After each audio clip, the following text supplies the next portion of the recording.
Καλησπέρα σε όλους. Ευχαριστώ πολύ, Μέριλι. Τι ωραία εκδήλωση, διαφορετική, δυνατή. Όχι. Παίρνουμε από το στένος των αθλητών και το μεταστρέφουμε σε κουράγιο και ενέργεια για να κάνουμε τη δουλειά μας στον επιχειρηματικό κόσμο. Είμαι η Άννη Χατζικοσταντίνου. Είμαι επικεφαλής του γραφείου της Boyden στην Αθήνα, που καλύπτει Ελλάδα, Κύπρο και Μάλτα. Είμαστε η παλαιότερη στον κόσμο εταιρεία επιλογής τελεχών. Στα αλήθεια, ο κύριος Σίντνεϊ Boyden το 1946 εφήβρε, επινόησε την έννοια και έχω την αμέριστη χαρά να έχουμε σήμερα την πρόεδρό μας του Παγκόσμιου Δικτύου της Boyden, κυρία Kathleen Dunton, η οποία θα μας μιλήσει για το πώς αντιμετωπίζουμε τους ηγέτες στην ήττα. Lead the way, λοιπόν, από την κυρία Kathleen Dunton. Ευχαριστώ. Thank you, Annie. It's a great pleasure to be here. I'm very honored to be sitting and looking into a crowd of HR leaders, business leaders, and I'm honored to be in Greece, this country of many traditions and which has really formed much of our society and culture today. I'd like to, before I start, maybe just share a few words about who I am. We've had, I think, a very nice introduction. Thank you for that. Who am I? I am an executive search consultant.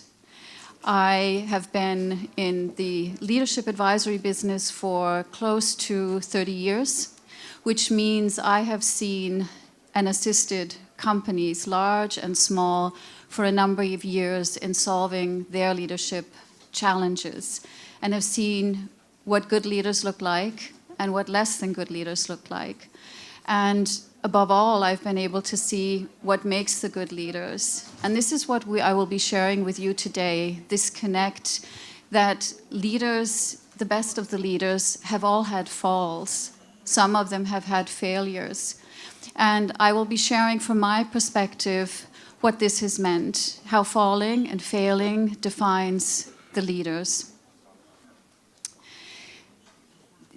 Boyden as a company has been around for quite some time. We were founded in 1946, so we have an 80-year history. That means that we have accompanied the businesses through much transition. We have seen the changes in leadership. The leader in the 1940s was a very different one from the one in the 70s or the 80s, and we had big changes in leadership during the pandemic. That meant a lot of resilience, and we're seeing changes now again in the geopolitical situation that we're in. It's impacting all of us, and it's having an effect on how we are as leaders. But what I'd like to do is to talk about the different steps in leadership and falling. What you will notice pretty soon is I don't necessarily like talking about failing. Because failure, and we had a wonderful session just before now with Alex, it's defeat. It means that you did not correct on the way. And I think much of what is being a leader is recognizing, listening to the people in the business, and correcting on the way to make it a success, to have that victory. All of you have had a number of sessions this morning, and I apologize, I do not speak Greek, but I had two wonderful translators who were bringing across the message to me, and there are a lot of tie-ins. If you're an athlete, you're looking at a goal, at a mark that you have to reach, and that's not always easy to do that. It means you might fail. It means you have to correct. In leadership, it is similar. You have to recognize when also to correct. Oh, that was too fast. So I'd like to talk just briefly about the human factor in leadership. Leadership is not a straight line. You will have deviations. You will have bumps on the way. What will be is important on that path is listening and also recognizing the difference between falling and failing is actually taking action, is doing something about the situation. I'd like to share a recent example with you, a conversation that I had with a CEO. Now, this was a CEO not, I'd say, middle-aged CEO, but he'd been brought into a new situation. He'd been asked to lead a company, a mid-sized company, in the sweets business, producing chocolates. Now, this was a very traditional company, over 100 years history. So his main task by the investors was, please modernize this company. Bring us into this century. We do not have the processes, the structures, or anything that we need to create or to be active and participate and compete in the market we're in, because they noticed that they were falling behind. So what happens? The CEO goes out, he looks at everything in the organization, and he develops a strategy. He looks at all the roles, he looks at processes. There were none really existing. Most of it was still on paper. I'm sure some of you have that experience in your own companies. And he set the strategy. But more importantly, and this was the hiccup, he said, I have 90 days. 90 days to take care of everything and to get it straightened out. What he didn't do on the way was communicate. So here he sits in a company with a 100-year history, with people who have been with the business because it's a local business and one of the main employers, and he wants to change everything. And he knows it's for the best. But he forgot about telling the story and why we're doing it, which meant within a relatively short period of time, he was facing resistance. And the resistance was quite severe, because it meant he started losing his best people. And why am I telling this story? Because in my discussion with him, he shared with me what that actually meant. He'd had a pretty smooth career. Everything had been running. He'd been with some of the leading FMCG companies, had the experience needed, had been in transformation phases. He hit all the boxes. But he'd been in fast-moving organizations that knew how to change, to develop, and to bring in modern pieces that they needed to be able to compete. So when he started losing his people, this had a big effect. In a small organization that knows the business, what do? He had to stop. He had to think. Because not only was he losing the people, the business was going like this. And that, of course, was not pleasing for the investors. So it meant for him a very big learning. This is what he shared. I forgot the human factor. I forgot that there are people involved, that I need to make sure that I capture them, that I share the vision, and that I go in slow steps to get where I want to be going. He said this was one of the biggest learning factors for him in his career to that time, and has had an impact. So with this, I wanted to share an example of what it means and that it's okay to fall, to be in a business situation where you recognize it, but that means listening, which is one of the points here, the power of listening. Listening to the people, listening to the conversations that are taking place on the side. And the difference then between the failure, which I don't like to discuss that much, or I don't bring it up that much because it's so final, right? It's not moving forward, which I think as business leaders is quite important. If you fall, you can pick up and go on. If you fail in a business, that's really quite final. It means you're out of the business or you've lost your company, and then you have to start over. So this difference between falling and failing is taking action. It's recognizing when you have to take action and start moving forward. And this is what we look for also in our conversations when we're speaking to leaders. Where have they had that point where they've done that? I felt it important to share this example with you because it's the human factor that's there. Without his team, without his leaders, he would get nowhere with the business. And it's a struggle to pick back up and move on. I'd like to also move into another example, which is one that is related to our business, a very different type of transition phase to go through. Boyden, as I mentioned before, has been around for quite some time. 80 years is a big history. Sometimes I don't know if I want to mention 80 years. That makes me seem old and dusty, and do I really want to talk about that? At the same time, there's a tremendous amount of history and knowledge that has been gained through all the years of assisting these businesses. And Boyden itself went through a phase that needed some transition. So we started off, it was an innovator, a pioneer in our business, which many startup companies are. And it grew, and suddenly it started taking off. And it became a very international business. And because of that, they lost sight of where they were going. They didn't have the governance structures in place. They didn't have a proper operating model. They were starting to be very fragmented. And people didn't know, why are we here? What are we doing? What is necessary for us? So it meant that the leaders in the business had to correct. They had to look at the structure. They had to revamp. And it made the business then all the better. So again, there's this restructuring, recognizing when you have to change, making a course correction, and then carrying it down from there. It was important for me to share some real-life examples. I mean, I do not have the athlete's story to share with you. We're right now at this connect between business and HR, and what does it mean to be a leader, especially in times like this, which are very different types of characteristics that you need.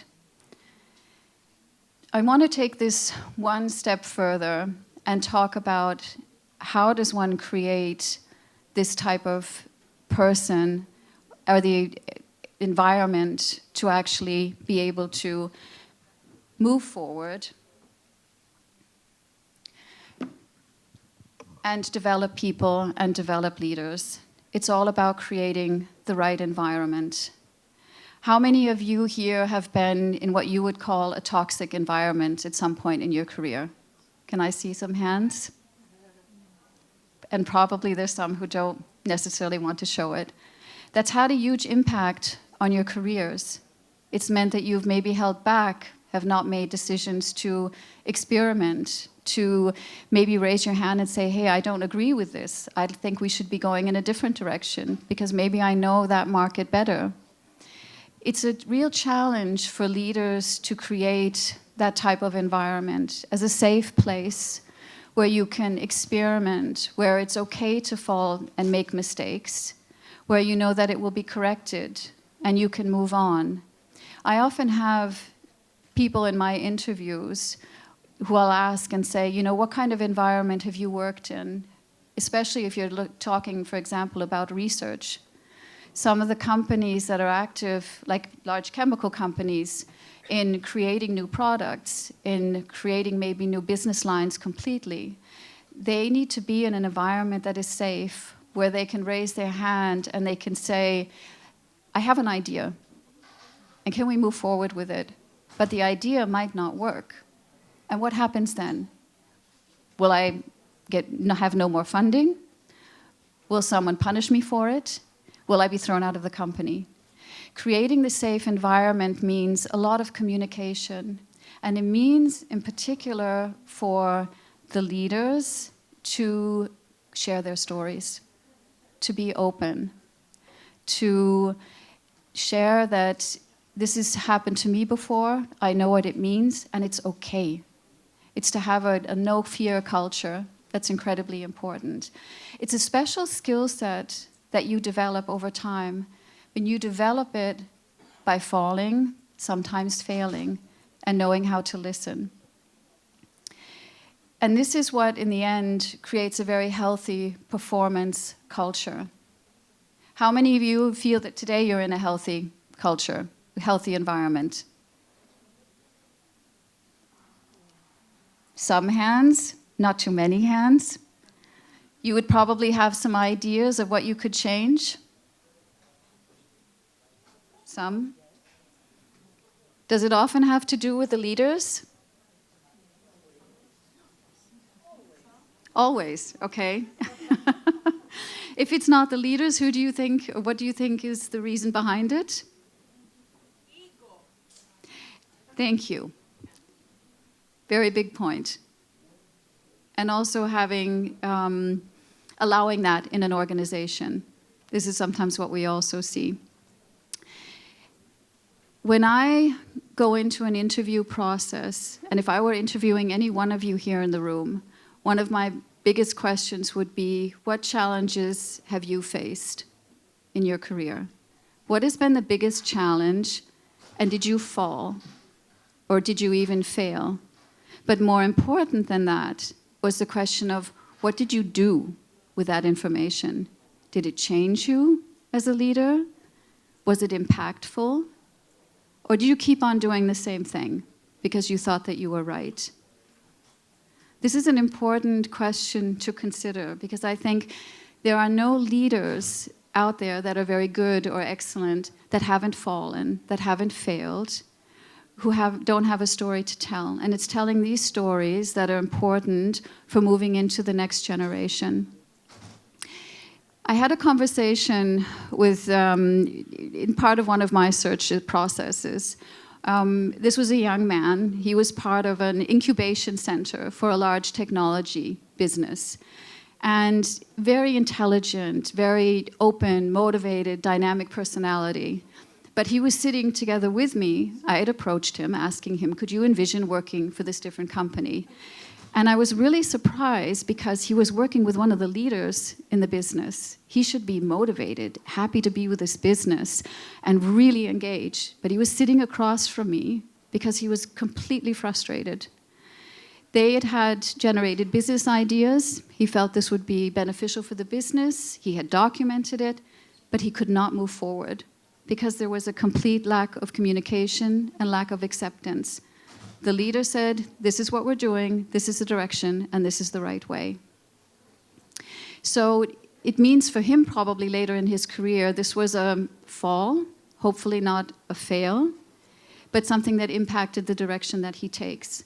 And you all as leaders, I think it's wise to have this in mind, that you're bringing up the next generation. I can't emphasize how important that is. The whole world, especially in Europe, is in a demographic change. We have significant leaders who have a lot to share, who are needed within the organizations. But that knowledge has to be shared with the next generation to propel us forward. And that means also sharing the stories of falling, of failing. And the more that we do that, the more it's okay to do that. And that engages this next generation. How many are you having issues when it comes to succession planning, to getting the next generation on board, for those of you who are business leaders? This is a hot topic. This is something that we are all talking about, right? And how do we make that gap? So I'm tying in something here now that also has to do with being the leaders for the next generation, to share that knowledge, to say it's okay to fail, and that it's okay to change direction, because that also means that you stay on course. Right? We've heard a lot about endurance and resilience, and you'll hear much more about that today. That's also what it takes from good leaders.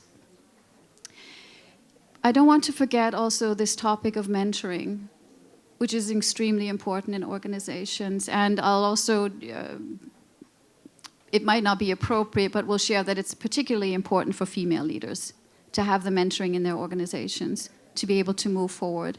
If you have someone who's that signal person for you, that will share also their falls, their failings, and what it meant on the way, that can share what was important in terms of communication, because the transparency, the dialogue, and sharing is what is really going to propel us forward, because all of us, I think, are in a situation where making that change over to the next generation is incredibly important, and making being a leader attractive, because there are many people who are no longer attracted by being a leader, and that has to do with the falling, right? You fall down, you don't want to be doing that, you don't want the responsibility, you maybe don't want to be leading people. 3 weeks ago, I had a session with a group of high potential leaders, mid-30s to mid-40s, from all different industries. This was in Berlin. And I asked the question, who wants to be a leader in this room? Who's interested in it? What would be your guess? How many raised their hand? 50%? 20%? About a third. So, conundrum, issue for us. What do we do with our leadership? How do we move forward? We have to make that more attractive. And how do we make that more attractive? It's okay to fall. We can change course. we can take action. This is what needs to be coming from the leaders. This is a very important part. So I've come to a point now where I think I've really shared with you what I wanted to share about leadership and what it means, the human factor, being resilient. And if I just jump to this last slide, I cannot state this enough, that the falling and the failing define a leader. And that leading the way means adjusting the course before the others even see the curve. I know this is probably not typical here, but I'm also very happy to take some questions. I think we have a little bit of time, maybe. I haven't been looking at the clock. Okay, we need... Okay. All right, so I understand that we would be finishing at this point. I hope this has been helpful in seeing the view that I have between the chairs, between HR and between the business, and what we think is going to be necessary to be the good leaders of the future. Thank you for listening.